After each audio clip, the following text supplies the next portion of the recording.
Nas últimas semanas, o Brasil surpreendeu com resultados econômicos positivos, especialmente com o crescimento de 1,4% no PIB do segundo trimestre deste ano. No entanto, além dessa boa notícia, as previsões dos analistas chamaram ainda mais atenção. O mercado esperava um crescimento de apenas 0,9%, uma diferença de mais de 30% em relação ao valor real. Embora erros em previsões sejam comuns, eles têm se tornado mais frequentes e acentuados ultimamente, como em 2023, quando o PIB cresceu 3%, enquanto a previsão era de apenas 0,5%, uma diferença impressionante de 500%. Mas o que causa esses erros tão discrepantes nas previsões? Seria um pessimismo generalizado do mercado? E por que isso parece ter se intensificado durante o governo Lula, mas não ocorreu no período de Bolsonaro? Fica comigo que eu te conto depois da vinheta.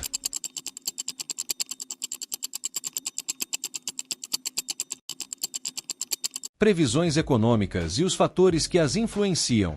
As previsões econômicas são ferramentas fundamentais para o mercado financeiro, pois influenciam diretamente decisões de investimento, políticas públicas e até a percepção das pessoas sobre o futuro da economia.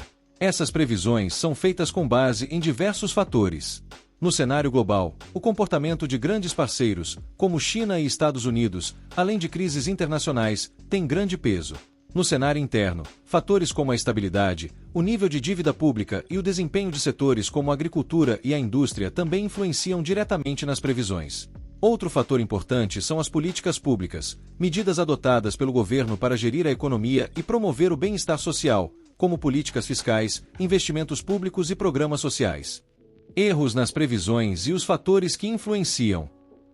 Como vimos, o mercado e os analistas financeiros trabalham com estimativas baseadas em uma série de variáveis, como cenários políticos e econômicos internos e externos, que podem mudar repentinamente, gerando resultados econômicos diferentes do que foi previsto. Mas outro fator que também pode interferir nos erros é o tipo de política pública adotada pelo governo. O mercado tende a ser mais otimista com governos que adotam políticas de austeridade e controle dos gastos públicos, como no governo Bolsonaro, pois essas políticas transmitem confiança em termos de estabilidade econômica e controle da dívida.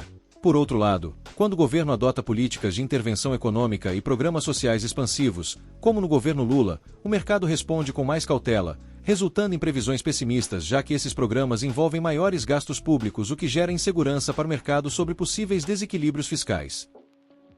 Surpreendendo muito surpreendentemente positivamente, viu, Elisa? Por que isso? A expectativa, por exemplo, da pesquisa Reuters era de que a gente tivesse uma expansão nesse segundo trimestre do PIB de 0,9% e tivemos aí então uma alta de 1,4%. Por que isso? Se analisarmos o histórico recente, os erros nas previsões parecem ter aumentado significativamente no governo Lula. Enquanto no governo Bolsonaro as previsões costumavam errar em torno de 10 a 20%, no governo Lula essa margem subiu para 50 a 200%. Esse pessimismo está claramente ligado às inseguranças do mercado em relação às políticas públicas mais intervencionistas, que podem gerar preocupações sobre desequilíbrios fiscais. Mas será que esse pessimismo faz sentido? Para entender melhor, vamos comparar os resultados do primeiro ano de cada governo.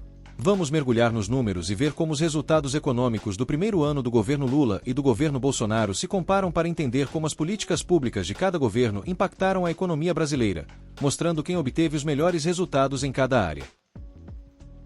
Começando pelo crescimento econômico. Em 2019, com Bolsonaro, o PIB cresceu 1,2%, desacelerando em relação ao ano anterior, mostrando que as políticas de austeridade fiscal trouxeram pouco crescimento. Já em 2023 o PIB subiu 3%, um aumento de 45% em relação ao crescimento no ano anterior, impulsionado por investimentos públicos e programas sociais de Lula. Quanto à inflação, em 2019, com Bolsonaro, ela teve um aumento de 15%, enquanto em 2023, ela teve redução de 22% em relação à alta de 5,98% no ano anterior.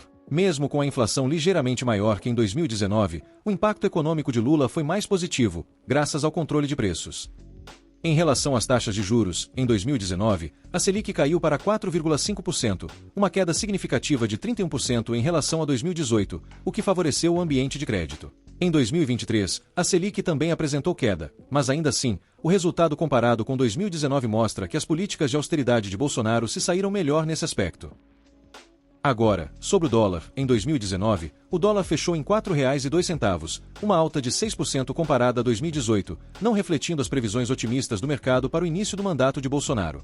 Já em 2023, o dólar fechou em R$ 4,82, uma valorização de 7,6% do real em relação ao ano anterior. Ponto para Lula.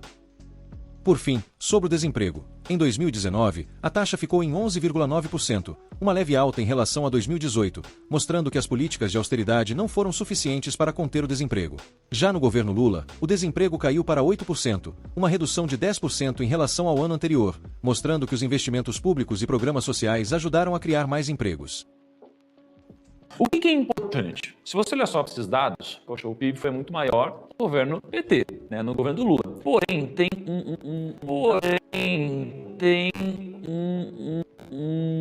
Como vimos, erros nas previsões econômicas são comuns, e o tipo de política pública adotada tem grande influência. O mercado geralmente prefere políticas de austeridade e controle de gastos, como vimos com Bolsonaro, por serem consideradas seguras e previsíveis. Por outro lado, os dados mostram que as políticas de intervenção e programas sociais expansivos, como no governo Lula, têm gerado resultados muito melhores. Então, por que o mercado insiste em manter uma postura pessimista em relação a essas políticas? A economista Juliane Furno sugere que o pessimismo nas previsões pode ter um viés político, criado para pressionar o mercado, o que afeta investidores e consumidores, gerando um ciclo negativo que freia o crescimento, mesmo quando a economia está em recuperação. Essas previsões moldam expectativas que afetam a vida das pessoas, levantando a questionar se o mercado está refletindo a realidade ou preso a um viés que não condiz com os números. E você, o que você acha? Seria esse pessimismo do mercado apenas precaução ou fruto de um viés político? Deixe sua opinião nos comentários, porque ela será de muito valor para a audiência do canal. Obrigado por assistir até o final. Se gostou do conteúdo e quer continuar acompanhando mais sobre as atualidades do Brasil e do mundo, não esqueça de curtir, se inscrever no canal e ativar o sininho para não perder os próximos vídeos. Até a próxima!